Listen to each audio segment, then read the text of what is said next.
Shalom, salam sejahtera bagi Bapak, Ibu, Saudara-saudara, juga anak-anak yang dikasihi oleh Tuhan Yesus Kristus. Berjumpa kembali bersama saya Pendeta Eka di dalam renungan firman Tuhan pada hari ini, hari Jumat 11 Maret 2022. Kiranya sukacita dan damai sejahtera dari Tuhan Yesus Kristus menyertai kehidupan kita sekalian. Puji nama Tuhan.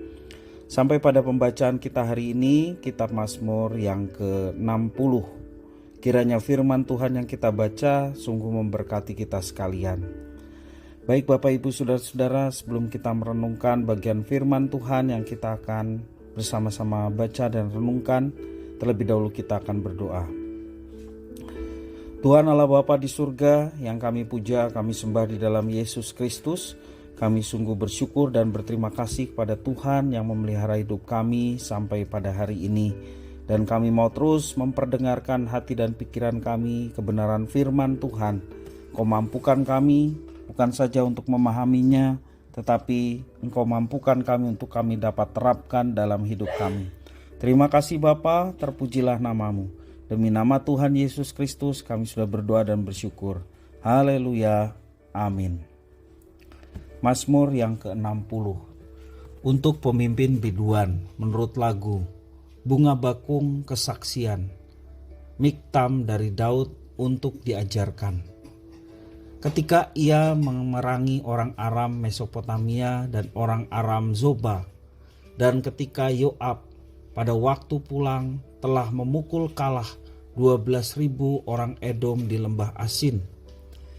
Ya Allah, Engkau telah membuang kami, menembus pertahanan kami. Engkau telah murka, pulihkanlah kami.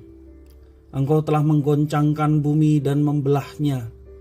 Perbaikilah retak-retaknya, sebab bumi telah goyang. Engkau telah membuat umat-Mu mengalami penderitaan yang berat.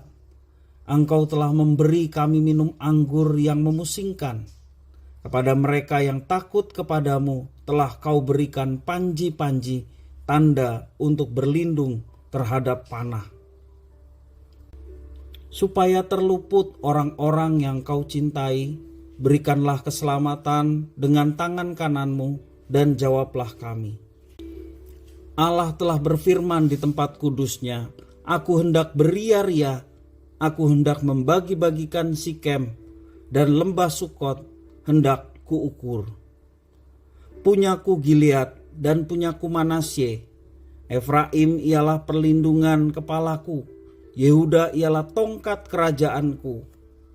Moab ialah tempat pembasuhanku.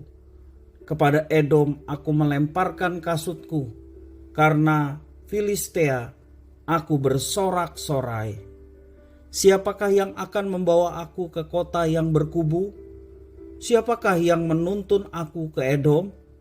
Bukankah Engkau, ya Allah, yang telah membuang kami dan yang tidak maju, ya Allah, bersama-sama bala tentara kami? Berikanlah kepada kami pertolongan terhadap lawan, sebab sia-sia penyelamatan dari manusia. Dengan Allah akan kita lakukan perbuatan-perbuatan gagah perkasa, sebab ia sendiri akan menginjak-injak para lawan kita. Bapak, Ibu, Saudara-saudara yang dikasihi oleh Tuhan, di dalam nas firman Tuhan hari ini, nas ini merupakan salah satu mazmur emas dari Daud.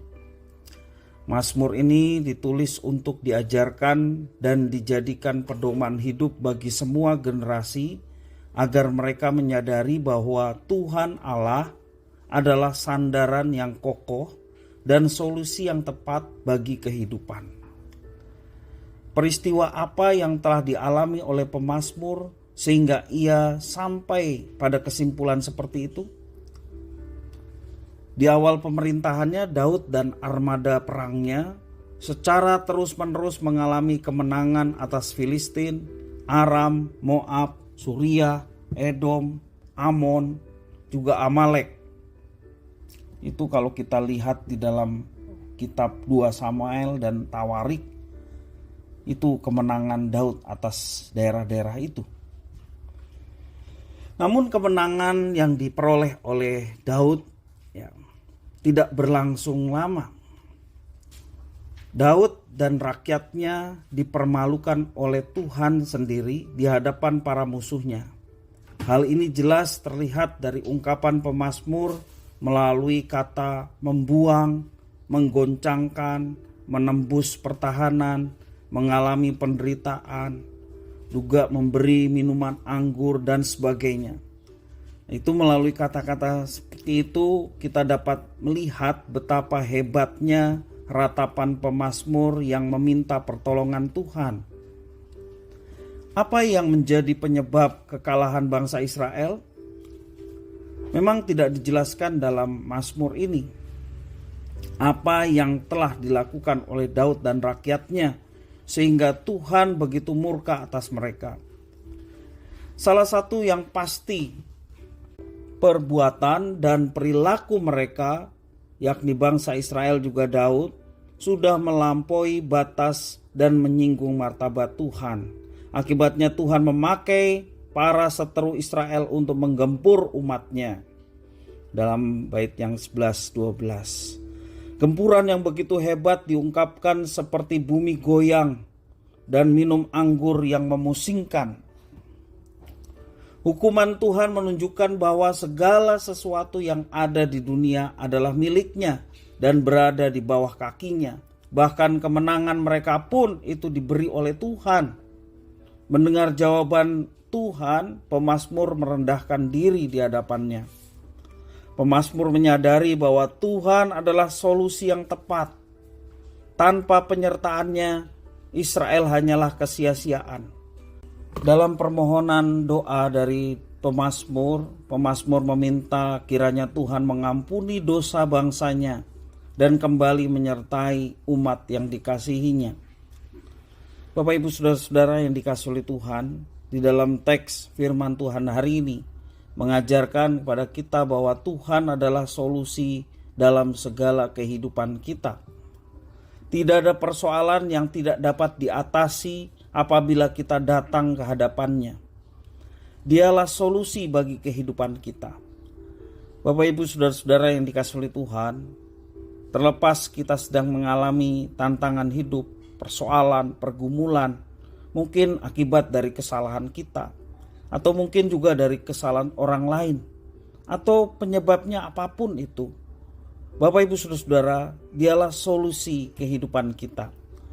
Ketika kita menyadari bahwa itu sebuah kesalahan, mari kita datang kepadanya dan memohon pengampunan kepadanya. Firman Tuhan mengajarkan kepada kita, Ia setia dan adil. Dia mengampuni segala dosa kita dan menyucikan kita dari segala kejahatan. Karena itu Bapak Ibu Saudara-saudara, anak-anak yang dikasihi oleh Tuhan, mari kita senantiasa terus diperbaharui dari hari ke hari. Sehingga kehidupan kita semakin membaik dan terus menyadari akan otoritas Tuhan dalam kehidupan kita.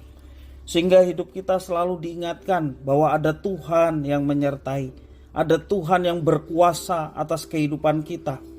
Apapun yang kita alami juga dalam setiap pergumulan dan persoalan hidup yang sedang kita alami, ada Tuhan yang menyertai, ada Tuhan yang memelihara dan berkuasa atas segala sesuatu.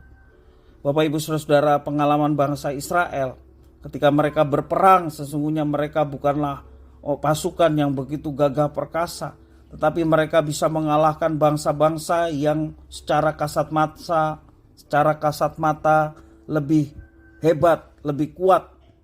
Mereka bisa menang tentu saja karena Tuhan. Pemazmur menyadari hal itu, sehingga di dalam Mazmur ini dia ungkapkan bahwa Tuhanlah sebagai sandaran kehidupan bangsa Israel dan juga Raja Daud. Bapak Ibu Saudara, mari juga kita senantiasa terus bersandar kepada Tuhan, maka kita akan mengalami penyertaan yang luar biasa.